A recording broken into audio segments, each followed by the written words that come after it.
Hello, my dear child. Once again, I am present with my next lecture and the last lecture of this lesson. We were left on a question that was asked by Yaksha. What is the greatest wonder on earth? भाई हम यक्ष के द्वारा पूछे गए एक बड़े प्रश्न पर अटके थे। यक्ष ने युधिष्ठिर से कहा, इस धरती का सबसे बड़ा आश्चर्य क्या है? What is the greatest wonder? Wonder means आश्चर्य। उसके बाद युधिष्ठिर जी ने कहा, every day men see creatures depart to Yama's kingdom. प्रतिदिन मेन अर्थात व्यक्ति सी देखता है, क्रिएचर्स प्राणियों को, depart to Yama's kingdom Yamraj के राज्य को जाते हुए, डिपार्ट में जाते हुए, इस धरती लोक को छोड़कर यमराज्य के यहाँ जाते हुए लोगों को देखता है व्यक्ति। इट फिर भी दोज हु रिमेन, जो जीवित रहते हैं, जो बच जाते हैं, want to live forever, उनमें हमेशा जिंदा रहने की ही इच्छा होती है, मरना नहीं चाहते। अर्थात व्यक्ति यह जानता है कि उसे एक दिन मरना है, मृत्यु आएगी, फिर भी वो मरने की कामना नहीं करता, मरने की इच्छा नहीं करता, वो जीवित रहना चाहता है। This truly is the greatest wonder. यही इस ब्रह्मांड का, यही इस धरती का सबसे बड़ा आश्चर्य है। दस इस प्रकार the Yaksha put many questions and Yudhishthir answered them all. और इस तरह से युधिष्ठिर, यक्ष ने ढेर सारे क्वेश्चंस किए and Yudhishthir answered them all. Yudhishthir ने उन सभी का जवाब दे दिया। In the end the Yaksha asked, और अंत में यक्ष अर्थात द लॉर्ड ऑफ डेथ, मृत्यु के देवता ने पूछा, ओ किंग, अरे हे राजन, one of your dead brothers can now be revived. राजन, मैं खुश हूं, अब तुम्हारे एक भाई को मैं जीवित कर सकता हूं। whom, किसे, डू यू वॉन्ट, आप चाहते हो, to come back to life, आप किसे चाहते हो कि वो जीवित हो उठे। ये वास्तव में बहुत बड़ा क्वेश्चन था युधिष्ठिर के लिए कि उनके पास विकल्प तो था जिंदा कराने का अपने भाई को, लेकिन केवल एक भाई को। It took Yudhishthira a moment to think. इस प्रश्न ने युधिष्ठिर जी को सोचने पर मजबूर कर दिया।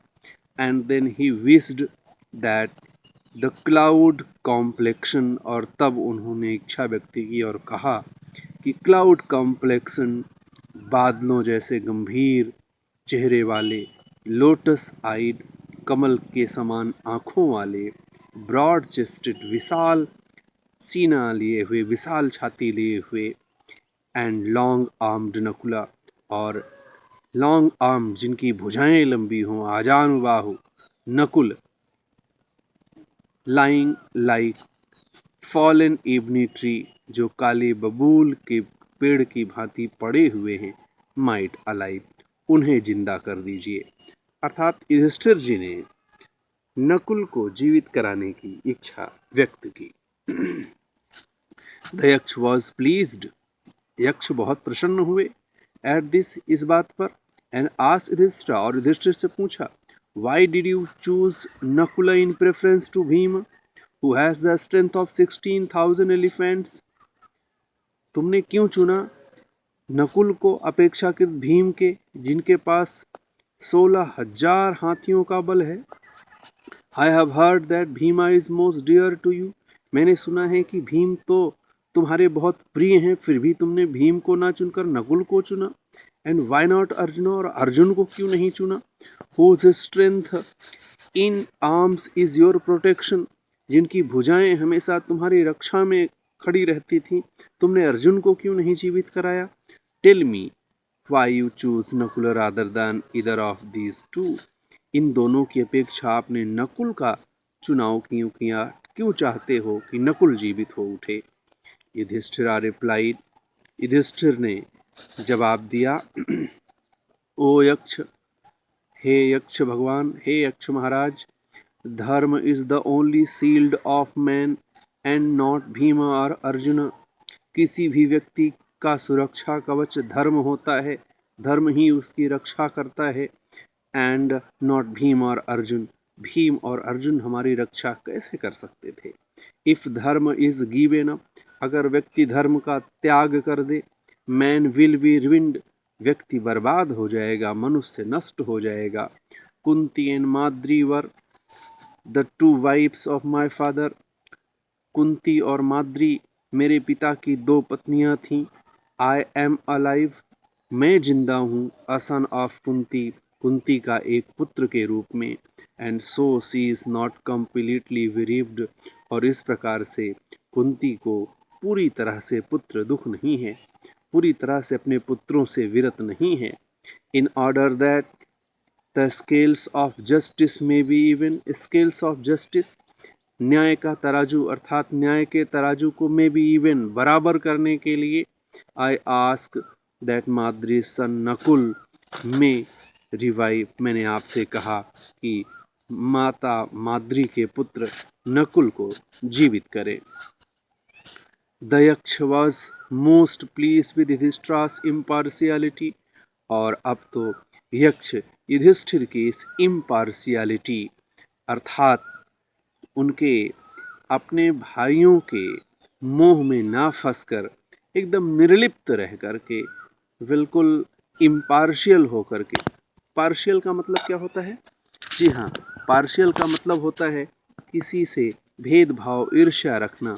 तो बिना किसी भेदभाव के, बिना कपट के, निष्कपट होकर, इम्पार्शियल होकर के, and granted that all his brothers would come back to life, Yaksha जब युधिष्ठिर की इस भेदभाव से विहीन बात को सुन करके प्रसन्न हुआ और आखिरकार ग्रांटेड स्वीकार किया that all his brothers would come back to life, Yudhishthir के सारे भाई जीवित हो जाएं, और आखिरकार वो सब जीवित हो गए। इट वॉज यमा द लॉर्ड ऑफ डेथ, ये कोई और नहीं साक्षात यमराज थे, मृत्यु के देवता। Who had taken the form of यक्ष, जिन्होंने यक्ष का स्वरूप धारण किया था। सो दैट, ताकि ही माइट सी युधिष्ठिरा, ताकि वह युधिष्ठिर से मिल सके, एंड टेस्ट हिम, और उनकी परीक्षा ले सके। ही इम्ब्रेस्ड युधिष्ठिरा, उन्होंने युधिष्ठिर को गले से लगा लिया, एंड ब्लेस्ड हिम, और आशीर्वाद दिया। देन ही डिसअपियर्ड, और उसके बाद वो चले गए। प्रिय बच्चों, ये कहानी अत्यंत मधुर है, निश्चय ही आपने पढ़ा और आपको यह कहानी समझ में भी आई होगी। अब बारी आती है होमवर्क की। हम लोग कुछ होमवर्क अवश्य तय करेंगे, ताकि आप अपने घर पर बैठे रह करके ही अपनी फेयर कॉपी में कुछ होमवर्क करते चलें। यह अत्यंत आवश्यक भी है।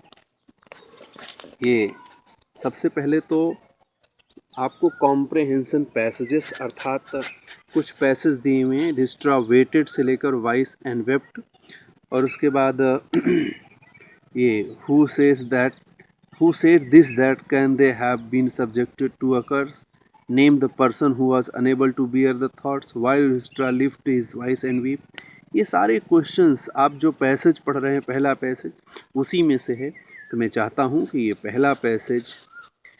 पहले पैसेज के 5 क्वेश्चंस और दूसरे पैसेज के 4 क्वेश्चन और तीसरे पैसेज के ये 5 क्वेश्चंस, इनको आप पढ़ें और अपने फेयर कॉपी में इनका आंसर उन्हीं पैसेज से ढूंढ करके लिखें। ये आपका होमवर्क है, और अगले टर्न में मैं आपको इस चैप्टर के क्वेश्चन आंसर्स को भी टेकअप करवाऊंगा। ये इधर क्वेश्चन आंसर का हिस्सा है, आप देख सकते हैं। मैं इसे थोड़ा सा और हाईलाइट कर रहा हूँ। ये क्वेश्चन आंसर्स का हिस्सा है।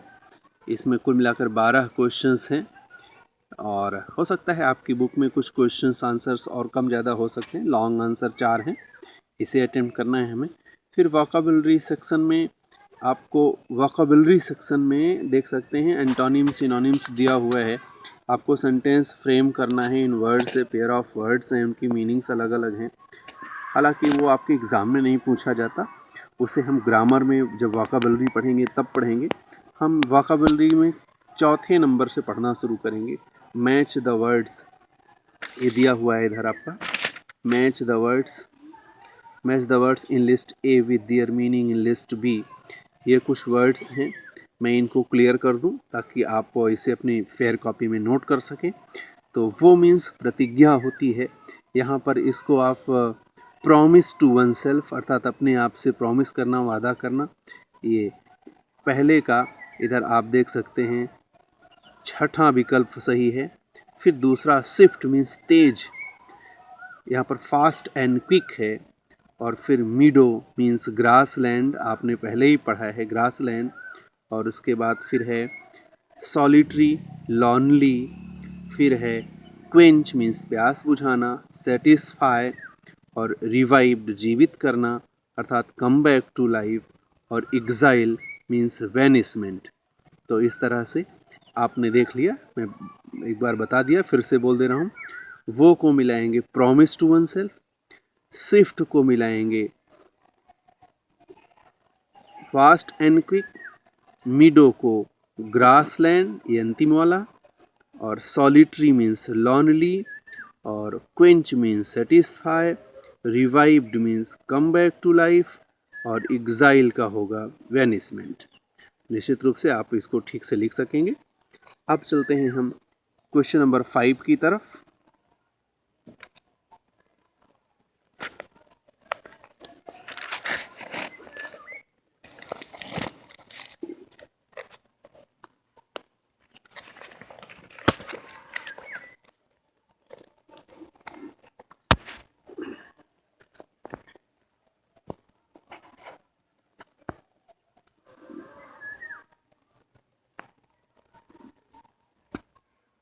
आप देख सकते हैं यहाँ पर multiple choice question number 5 one word substitution है, वो भी आपके एग्जाम में नहीं पूछा जाता, इसलिए आपको बहुत परेशान होने की आवश्यकता नहीं है। हम क्वेश्चन नंबर 6 को अपनी फेयर कॉपी में करेंगे। फेयर कॉपी में वही चीज़ें करेंगे जो हमें एग्जाम में सपोर्टिव होंगी, हेल्प करने वाली होंगी। बाकी हम पढ़ेंगे, सब कुछ पढ़ सकते हैं, समझ सकते हैं। यदि आपको किसी प्रकार की परेशानी हो रही है then I think you should comment in comment box under the video, then I shall follow the comment and I shall try to improve it.